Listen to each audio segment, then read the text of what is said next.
Salut à toi, bienvenue dans cette nouvelle vidéo pour le défi Ikigai, trouver sa mission de vie, s'épanouir professionnellement, dire stop à la situation dans laquelle tu te trouves peut-être aujourd'hui, qui est celle de te lever le matin avec l'impression d'avoir un boulet de 14 000 tonnes sur le pied et de juste avoir pour cauchemar de retrouver ton cadre, ton manager, ton chef d'entreprise ou je ne sais quel type qui t'attend ou quel travail qui t'attend et qui te met vraiment la boule au ventre. L'idée c'est de relever un défi que je relève avec toi au quotidien sur trouver sa mission de vie grâce au livre d'Hector Garcia et Frances Miralles. Et notre mission, notre étape, c'est la 21e aujourd'hui, où finalement on va se retrouver dans l'état présent. Les auteurs là nous invitent depuis le départ à voyager dans notre passé, dans notre futur et dans notre présent. Ici on est en train de rallier les deux. Cette étape, c'est la première du présent, elle s'appelle présence justement. Qui chasse plusieurs lièvres n'en attrape aucun.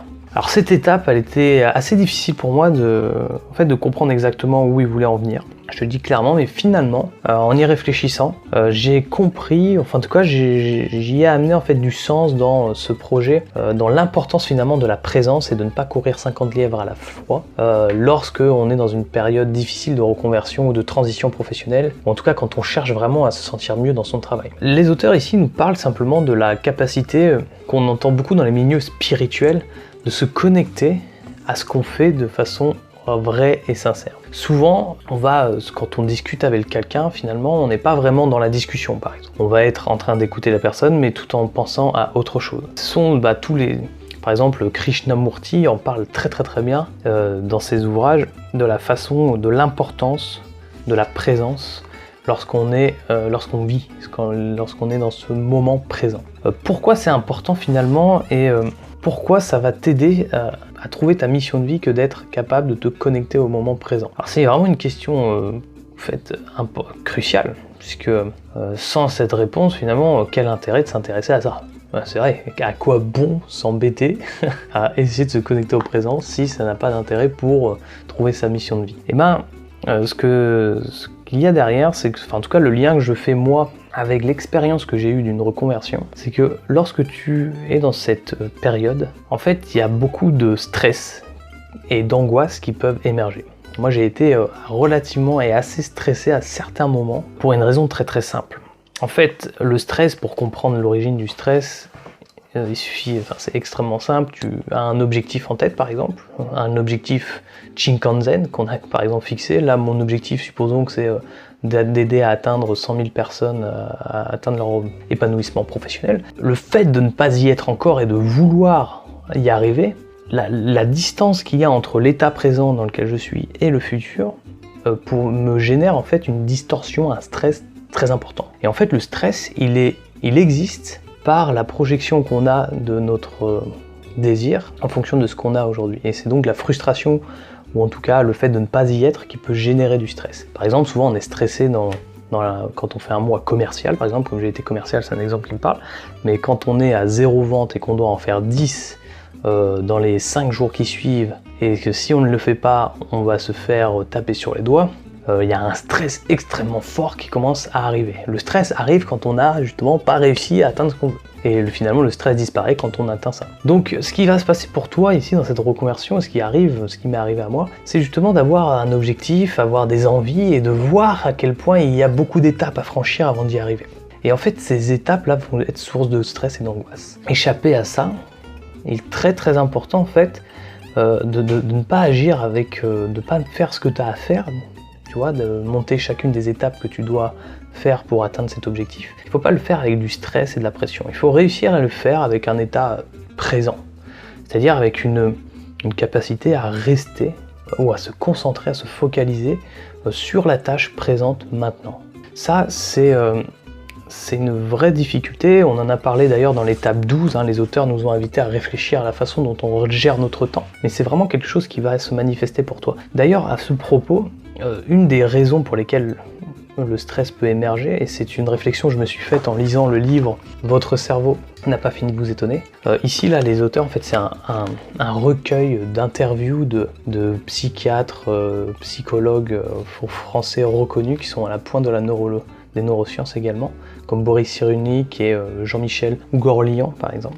Ils nous parlent de nos neurones miroirs. Ça, c'est une grande découverte qui a été faite récemment par les neurosciences. Et le neurone miroir, c'est en fait notre capacité qu'on a, le mimétisme, la façon dont on mime les gens de manière inconsciente. Et de la façon dont notre cerveau, neurologiquement, vient mimer les gens. Et souvent, quand on est dans une période de reconversion, et d'ailleurs c'est ce que les auteurs nous invitent à faire, c'est d'aller rencontrer de nouvelles personnes, c'est d'aller rencontrer des personnes qui ont réussi, c'est d'aller rencontrer toutes sortes de domaines qu'on va tester, expérimenter, pour voir si finalement à un moment donné, il y a un domaine qui nous plaît. Et quand on fait ça, finalement on se rend compte qu'on a plusieurs objectifs, plusieurs idéaux qui vont se mettre en place. Des personnes qui vont avoir une forte influence sur nous, sur nos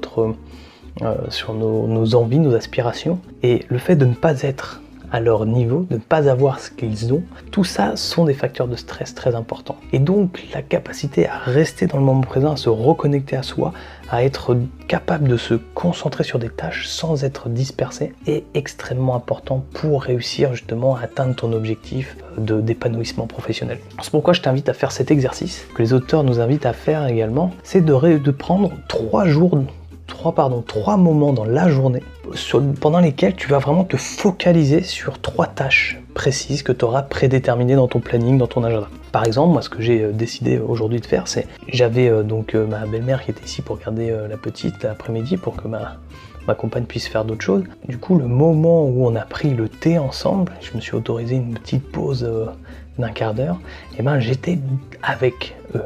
Je me suis dit, je suis dans la poche, pas au travail, je suis avec eux, je me suis concentré, je suis rentré dans la discussion et j'ai essayé vraiment de les écouter. Ça, c'est la première chose. Après, la deuxième tâche, c'était l'ikigai. Par exemple, là, je suis en train de faire l'ikigai, je suis focalisé sur cette tâche. Pourtant, derrière, je dois aller au théâtre, j'ai encore d'autres choses à régler et j'ai toute ma journée derrière moi. Mais cette tâche-là, je la fais et je me concentre dessus pour être à 200% dessus. Et enfin, une troisième tâche, ce matin, c'était d'aller marcher.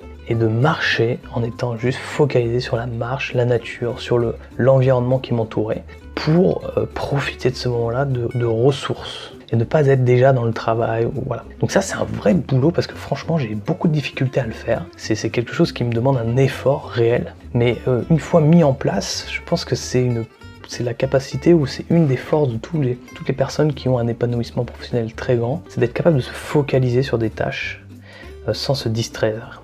C'est cette façon-là qu'ils ont un rendement, on va dire, et finalement la vie qu'ils souhaitent avoir, parce qu'ils ne se laissent pas disperser par leur stress et leurs angoisses. Voilà, je t'invite à méditer là-dessus, en tout cas à passer à l'action, à le faire, à t'y engager, à laisser un petit commentaire pour me dire si tu as des questions, si tu as des réflexions sur cette partie-là, sur cette nouvelle étape de présence, peut-être des expériences aussi, peut-être des astuces aussi, hein. Je pense qu'il y a beaucoup de choses à dire sur un tel chapitre.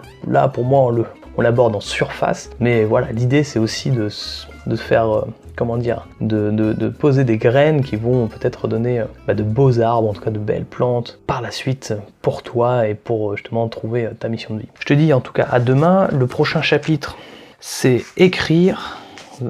Étape écrire, c'est clarifier le pouvoir de l'encre et du papier. Je pense qu'on va revenir sur quelque chose qu'on a déjà vu, mais l'importance d'écrire. Je te dis à demain et je te souhaite une excellente journée, soirée, nuit.